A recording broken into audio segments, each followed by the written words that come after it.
नमस्ते everyone, Monika astrology में आपका बहुत-बहुत स्वागत है। आज हम चर्चा करने जा रहे हैं वृषभ लग्न की और मार्च महीने के राशिफल की। सबसे पहले शुरुआत करते हैं ग्रह गोचर से। शुक्र 12 तारीख को मेष राशि में प्रवेश करने जा रहे हैं। मंगल 13 मार्च को चेंज होंगे और मिथुन राशि में जाएंगे। बुध 16 मार्च को मीन राशि में प्रवेश करेंगे। सूर्य 15 मार्च को मीन राशि के अंदर प्रवेश करेंगे। ये 4 बड़े गोचर इस महीने होने वाले हैं। सबसे पहले शुरुआत करते हैं आपके लग्न से। वृषभ लग्न और लग्न का स्वामी शुक्र है, जो शुरू के 11 दिन तक आपके 11वें स्थान पर गुरु और शुक्र की युति रहेगी। लग्न में मंगल रहेंगे, जो ऑलमोस्ट 13 तारीख तक है। तो मैं ये कहूंगी कि ये जो शुरू के कहते हैं ना कि 12 दिन का जो समय है वो बहुत इंपॉर्टेंट है आपके लिए, और जो बड़े डिसीजंस लेने हैं वो शुरू के 12 दिन में लिए जाएं तो बहुत अच्छा है। और उसमें काफी फाइनेंशियल लाभ है, बड़े डिसीजंस प्लस फाइनेंशियली काफी अच्छा ग्रोथ मुझे दिखता है। यहाँ लीडरशिप क्वालिटी बहुत अच्छी रहेगी।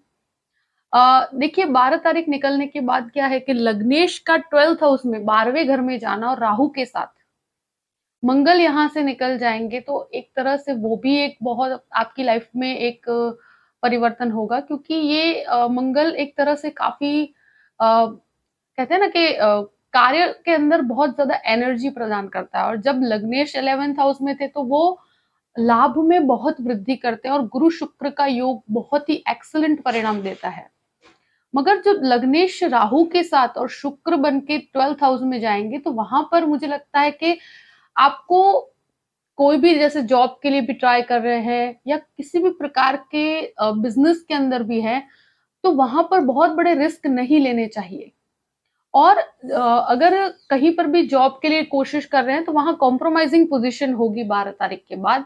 उससे पहले ज्यादा अच्छी परिस्थितियां हैं, क्योंकि कॉन्फिडेंस लेवल में थोड़ी सी कमी आएगी, मुझे ऐसा लगता है। और राहु के कारण आपके मन में कहते हैं ना कि बहुत ही डाउट क्रिएट होते हैं, सेल्फ डाउट कि चीजें की जाए ना की जाए, तो एक अनिर्णय की स्थिति क्रिएट होती है।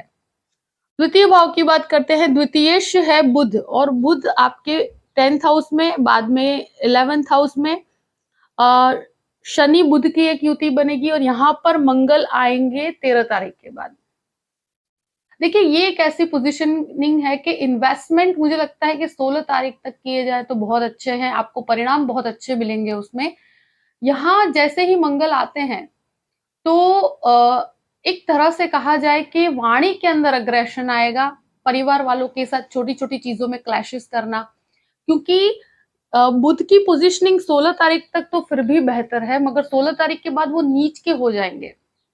तो वहां पर मुझे लगता है वाणी आपको बहुत अग्रेशन भी देगी, और बोलने में आप बिना सोचे समझे कहीं ना कहीं ऐसी परिस्थिति क्रिएट होगी जो क्लैश करवाएगी परिवार में।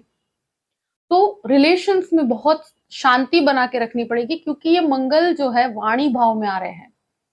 और फाइनेंशियली 16 तारीख तक बुध का प्लेसमेंट 10th हाउस में शनि के साथ आपको एक अच्छे रिजल्ट्स प्रदान करेगा, इन्वेस्टमेंट अच्छे होंगे। मगर बाद में जो वो नीचस्थ अवस्था में लाभ स्थान में आ रहे हैं, देखिए ये खराब स्थिति नहीं है, मगर रिस्क नहीं लेना चाहिए। मुझे लगता है कि अगर कहीं इन्वेस्टमेंट करते हैं, किसी को पैसे उधार देने से बचना चाहिए। इन्वेस्टमेंट करते हैं तो बहुत ही सेफ जोन में रहकर कीजिएगा। रिस्क टेकिंग कोई भी इन्वेस्टमेंट मत कीजिएगा 16 तारीख के बाद, क्योंकि यहाँ बुध का नीचस्थ होना थोड़ा लाभ में कमी देगा। बाकी एक तरह से मंगल का सेकंड हाउस में कहीं ना कहीं डिस्टर्बिंग फैमिली के अंदर होगा, तो वहां आप थोड़ा संयम रख के चलिएगा। थर्ड हाउस की बात करते हैं। तृतीय भाव पर गुरु की पूर्ण रूप से दृष्टि है, तो ये एक ऐसी परिस्थिति बनती है कि जहां पर कोई भी इनिशिएटिव लेना चाहते हैं, कोई नए कार्य करना चाहते हैं, उसमें आगे बढ़ा जा सकता है।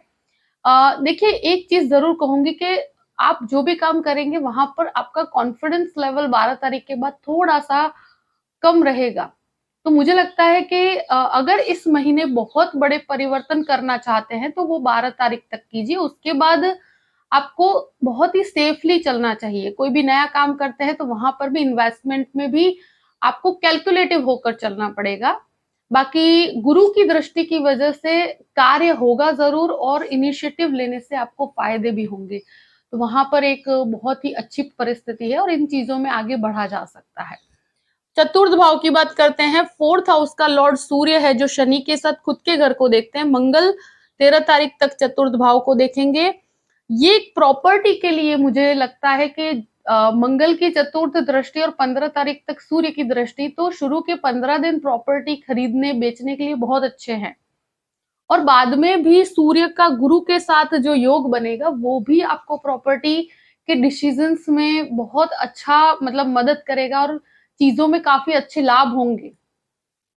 15 तारीख के बाद प्रॉपर्टी लेना बेचना वो भी आपके लिए बहुत अच्छा है। उसके पहले भी आ, मंगल की भी दृष्टि है, तो वो भी आपको काफी, जो प्रॉपर्टी सेक्टर के अंदर काम कर रहे हैं उन लोगों के लिए बहुत अच्छा है। कंस्ट्रक्शन के अंदर या कंस्ट्रक्शन मटेरियल में काम करते हैं तो उस बिजनेस के अंदर भी काफी अच्छी बढ़ोतरी होगी। और सूर्य जब खुद के ही घर को देखते हैं तो यहाँ पर एक चीज जरूर रहेगी कि मन में थोड़ी सी दुविधा बना देता है, एक स्ट्रेस क्रिएट करता है। तो ये चीजें आपको डेफिनेटली रहेगी कि जहां पर लग्नेश 12th हाउस में राहु के साथ, तो एक संशय, एक सेल्फ डाउट क्रिएट करता है कभी कभी। बाकी बहुत घबराने की स्थिति नहीं है। प्रॉपर्टी के लिए, व्हीकल्स लेने के लिए ये समय आपके लिए योग्य है। 5th हाउस की बात करते हैं। पंचमेश बुध बनकर आपके 10th हाउस में, उसके बाद 11th हाउस में। देखिए यहाँ पर क्या होता है कि जो भी शेयर मार्केट के अंदर इन्वेस्टमेंट करना चाहते हैं, शुरू के 16 दिन का समय बहुत अच्छा है, आपके लिए बहुत अच्छे रिजल्ट्स होंगे। उसके बाद थोड़ा सा आप कैलकुलेटिव होकर चलिएगा। और यहाँ पर क्या होता है, स्टूडेंट्स की बात की जाए तो स्टूडेंट्स के लिए बुध का नीचस्थ होना, भले ही ये खुद के घर को देखते हैं तो कहीं नुकसान नहीं पहुंचाएंगे, भले ही शेयर मार्केट के अंदर भी आपको कोई नुकसान नहीं होगा, मगर 16 तारीख तक की परिस्थितियां ज्यादा फायदेमंद है। और बुध के नीचस्थ होने पर इतना जरूर मैं कहूंगी कि गुरु उच्च के होंगे, बुध नीच के होंगे, और दोनों की ही दृष्टि आपके पंचम भाव पर पड़ती है। लिटरेचर के, फाइनेंस के, अकाउंट्स के स्टूडेंट हैं उनके लिए बहुत अच्छी परिस्थिति है ये कहीं ना कहीं लॉ के अंदर एजुकेशन ले रहे हैं या गवर्नमेंट एग्जाम की प्रिपरेशन कर रहे हैं, उनके लिए काफी हेल्पफुल परिस्थिति रहेगी। बुध नीच के हैं, थोड़ी मेहनत ज्यादा करनी पड़ेगी, तो आप अपने फोकस में बिल्कुल कमी मत आने दीजिएगा। और मुझे लगता है कि गुरु और सूर्य की ये जो दृष्टि है वो एजुकेशन सेक्टर वालों के लिए भी बहुत हेल्पफुल है। तो स्टूडेंट्स के लिए तो एक बेहतर समय कहूंगी। जैसे ही सूर्य का भ्रमण होता है, सूर्य का परिवर्तन होता है, वो आपके लिए काफी फेवरेबल है, रिजल्ट्स काफी अच्छे रहेंगे। देखिए एक चीज मैं जरूर कहूंगी कि जिनको चाइल्ड बर्थ की इच्छा है तो उनके लिए मतलब जो भी चाइल्ड एक्सपेक्ट कर रहे हैं उन लोगों के लिए, उन महिलाओं के लिए उनके स्वास्थ्य का ध्यान रखना पड़ेगा, क्योंकि ये 16 तारीख के बाद बुध नीचस्थ हो जाएंगे और सूर्य की भी दृष्टि यहाँ पर है, तो बहुत ज्यादा ट्रैवलिंग को अवॉइड कीजिएगा। 6th हाउस की बात करते हैं। 6th हाउस का लॉर्ड है शुक्र, जो शुरू में 11वें स्थान पर, उसके बाद 12वें स्थान पर, और मंगल यहाँ पर प्लेस्ड होंगे। तो एक तरह से देखा जाए तो शुक्र की जो पोजीशनिंग है वो 12वें घर में जाएगी। तो हेल्थ वाइज देखा जाए तो मुझे ऐसा लगता है कि अगर कोई भी शुगर रिलेटेड इश्यूज है तो उसमें ध्यान रखना चाहिए, प्लस ब्लड से कनेक्टेड प्रॉब्लम, इन्फेक्शंस, इस प्रकार की समस्याओं से आपको सतर्क रहना चाहिए। और एक चीज जरूर है कि यहाँ पर शत्रु थोड़े हावी होने की कोशिश करेंगे, क्योंकि यहाँ लग्नेश थोड़ा वीक जा रहा है। और साथ में यहाँ बहुत ज्यादा रिस्क टेकिंग नहीं लेना चाहिए आपको, रिस्क, क्योंकि 6th लॉर्ड बन के वो 12th हाउस में है, तो यहाँ कहीं पे भी डिस्प्यूटेड स्थितियों में ज्यादा आपको पड़ना नहीं चाहिए। ये 12 तारीख के बाद की परिस्थिति है, तो वहां आपको थोड़ा सा चीजों को लेकर शांति से डील करना पड़ेगा। आप लोगों से झगड़े नहीं कर सकते कि वहां पे आपको नुकसान की स्थिति क्रिएट होगी। अगर आसपास के एनवायरमेंट में कोई स्थिति है तो बहुत शांति से डील कीजिएगा परिस्थितियों से। लोन की बात की जाए तो मुझे लगता है कि अगर लोन की परिस्थिति देखी जाए तो देखिए लोन लिया जा सकता है, मगर कंफर्ट जोन में रहकर, क्योंकि शुक्र राहु की परिस्थिति इस प्रकार से है कि जो एक्स्ट्रा एक्सपेंसेस करवाती है व्यक्ति को, क्योंकि ये 12th लॉर्ड आपके 2nd हाउस में जाएंगे तो कहीं ना कहीं ये खर्चे भी करवाती है। स्वास्थ्य में भी प्रॉब्लम्स क्रिएट करती है। तो अपने हेल्थ को भी ध्यान रखिएगा और खर्चों पे नियंत्रण करिएगा। अगर लोन्स की बात की जाए तो मुझे लगता है कि 12 तारीख तक ले तो अच्छा है, उसके बाद कैलकुलेटिव होकर लीजिएगा और अपने लग्ज़रियस एक्सपेंसेस के पीछे कोई भी प्रकार का आप लोन लेते हैं तो वहाँ पर थोड़ा सोच समझ के आगे बढ़िएगा। अब बात करते हैं 7th हाउस की। 7th हाउस का लॉर्ड जो शुरू के मंगल यहाँ पर लग्न में है और बाद में आपके 2nd हाउस में, पत्नी और पति के संबंधों में क्लैशेस रहेंगे पूरे ही महीने। और ये एक ऐसी परिस्थिति है कि मंगल खुद से अष्टम में है, 7th लॉर्ड खुद से अष्टम में, तो ये रिलेशंस में बहुत कहते हैं ना कि अनएक्सपेक्टेड झगड़े होते हैं और यहाँ फैमिली के साथ भी झगड़े होते हैं क्योंकि अ, शनि की भी दृष्टि और गुरु की भी दृष्टि, गुरु के कारण एक बैलेंस बना रहेगा।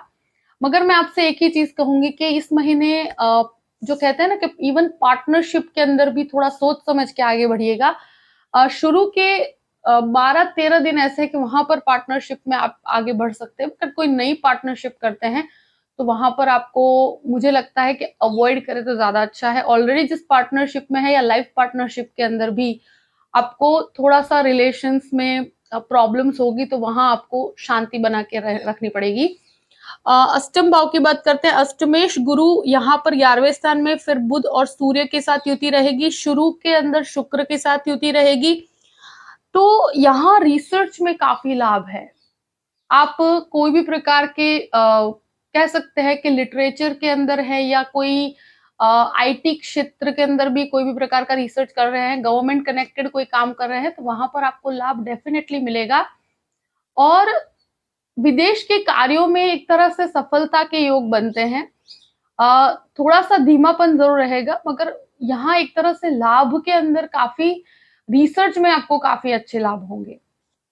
अब बात करते हैं नवम भाव की। नवम भाव का स्वामी शनि बनकर आपके 10th हाउस में है, भाग्य का स्वामी कर्म से जुड़ा हुआ है और सूर्य यहाँ पर है और बुध भी है। शनि बुध की युति बहुत अच्छी है। 16 तारीख तक आपको कार्यस्थल में काफी अच्छी कहते हैं ना कि कोई भी इनिशिएटिव या कोई स्थान परिवर्तन या जॉब चेंज करना चाहते हैं, कर सकते हैं, कोई प्रॉब्लम नहीं है। मगर एक चीज जरूर कहूंगी मैं कि कंफर्ट जोन आपको जल्दी नहीं मिलेगा और अगर जॉब करने जाते हैं तो शुरू में आपको कुछ कॉम्प्रोमाइजेस करने पड़ेंगे।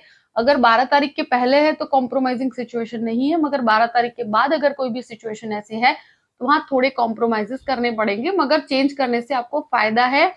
इवन आप जॉब के लिए भी कोशिश कर रहे हैं तो वहां पर इनिशियली आपको थोड़ा सा कंफर्ट जोन नहीं मिलेगा। शनि के द्वारा भाग्य के अंदर पूर्ण रूप से सपोर्ट है मगर कर्म बहुत ज्यादा ओवरलोड होगा यहाँ पर। आध्यात्मिकता के अंदर भी काफी अच्छी बढ़ोतरी है। अब बात करते हैं 10th हाउस की। 10th हाउस में शनि सूर्य और बुध की युति है। तो ये एक ऐसी चीज है कि 15 तारीख तक अथॉरिटीज के साथ जो डील करते हैं वहां पर आपको शांति बना के रखनी पड़ेगी। 16 तारीख के बाद आपको एक तरह से कहा जाए कि कार्यस्थल के अंदर बहुत अच्छे रिजल्ट्स मिलेंगे, यानी कि जो काम कर रहे हैं वहां पर अगर कोई डिस्टर्बेंसेस है तो वो ऑटोमेटिक निकलेंगे। आपके काम में फाइनेंशियली काफी वृद्धि होगी। आप बिजनेस कर रहे हैं कोई भी प्रकार का, ऑयल, कंस्ट्रक्शन मटेरियल वालों के लिए बहुत अच्छा है। जो भी लोग फूड बिजनेस के अंदर हैं उनके लिए अच्छा है, लॉ के अंदर है उनके लिए भी बहुत अच्छा है। आ, कहते हैं ना कि जो कोर्ट कचहरी से कनेक्टेड या पब्लिक सर्विसेज के अंदर है तो शुरू के 15 दिन का जो समय है उनके लिए बहुत अच्छा है। और बाकी के जो बिजनेसेस हैं, जो जॉब है, कोई भी टेक्निकल डिपार्टमेंट में भी है तो वहां पर 16 तारीख के बाद आपको अच्छे रिजल्ट्स प्रदान होंगे कि शनि यहाँ पर पूर्ण रूप से अकेले यहाँ पर रहेंगे, फिर वहां पर आपको काफी अच्छी रिजल्ट्स देंगे आपको 100%।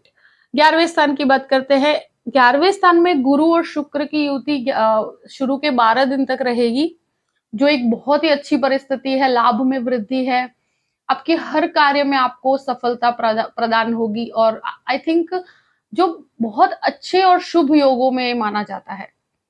और उसके बाद यहाँ पर गुरु और सूर्य की युति बनेगी 15 तारीख के बाद और 16 तारीख से बुध भी यहाँ पर आएंगे और गुरु और बुध का एक नीच पंग राजयोग बनेगा।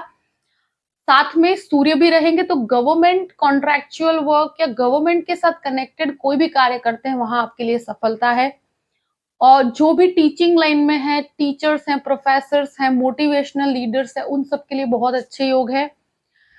यहाँ पर इतना जरूर कहूंगी मैं कि फैमिली के अंदर थोड़ी डिस्प्यूटेड स्थिति है। आपके कह सकते हैं कि जो कहते हैं ना, बड़े भाई बहनों के साथ भी छोटी छोटी चीजों में क्लैशेस हो सकते हैं। तो वहां फैमिली में थोड़ा सा आपको संभल के रहना पड़ेगा। और 16 तारीख के बाद कोई भी इन्वेस्टमेंट करते हैं तो वहां सोच समझ के इन्वेस्ट कीजिएगा। बुध काफी नीचस्थ है तो सेविंग्स खराब नहीं होनी चाहिए। 12th हाउस की बात करते हैं। 12th हाउस में शुक्र राहु की युति है और 12th लॉर्ड जो है वो 13 तारीख के बाद आपके सेकेंड हाउस में है। यहाँ मुझे लगता है कि लग्नेश 12th हाउस में राहु के साथ विदेश के कार्यों में बहुत अच्छी सफलता देगा, मगर मुझे लगता है कि आप बहुत एक्स्ट्रा एक्सपेंसेस या लग्जरियस एक्सपेंसेस के पीछे मत जाइएगा। कोई रिलेशनशिप डेवलप होता है क्योंकि ये शनि की भी दृष्टि है, तो वहां पर आपके कुछ कहते हैं ना कि खर्चे आप ऐसे कर दे जो कभी वापस नहीं आएंगे। और दूसरी चीज ये है कि मंगल आपकी सेविंग्स को खत्म करेगा। तो कोई भी इस प्रकार के रिलेशनशिप के जहां पर आप या कोई भी ऐसी फॉरेन ट्रिप के अंदर आप जाते हैं तो वहां अपने खर्चों पर बहुत नियंत्रण रखिएगा, क्योंकि शुक्र राहु की युति व्यक्ति को बहुत एक्स्ट्रा एक्सपेंसेस की तरफ ले जाती है। वो लग्जरी, फाइनेंशियल बेनिफिट्स और ये सब के पीछे भागता है। पर यहाँ फिर बाद में जैसे ही आपकी सेविंग्स खत्म होती है वहां पर काफी प्रॉब्लम्स आती है। तो कैलकुलेट करके चलिएगा। और ये राहु के द्वारा आप भ्रमित न हो जाए, इस चीज का ध्यान रखिएगा। लीगल मैटर में 12 तारीख के बाद बहुत सतर्क रहने की जरूरत है, क्योंकि यहाँ नुकसान की परिस्थितियां बनती है। 12 तारीख के बाद अगर कोई कोर्ट केस चल रहा है तो वहां पर आपको बहुत सतर्क रहना चाहिए। जो भी परिस्थिति है मैंने आपके सामने रख दी है। आई होप कि ये वीडियो आपको पसंद आया होगा। पसंद आए तो लाइक भी कीजिएगा और सब्सक्राइब भी कीजिएगा। अगर आप मुझसे कंसल्टेशन लेना चाहते हैं तो डिस्क्रिप्शन बॉक्स में मैंने अपना ईमेल आईडी दिया हुआ है, astrologymonica@gmail.com। आप उस पर मेल कर सकते हैं। मैं आपको पूरी ही जानकारी प्रदान करूंगी कि कैसे मुझसे कांटेक्ट किया जाए और कैसे मुझसे कंसल्टेशन लिया जाए। अपनी परिस्थितियों को ध्यान में रखते हुए अपने पूरे ही महीने को प्लान कीजिए और हमेशा खुश रहिए। Thank you so much. जय श्री कृष्ण।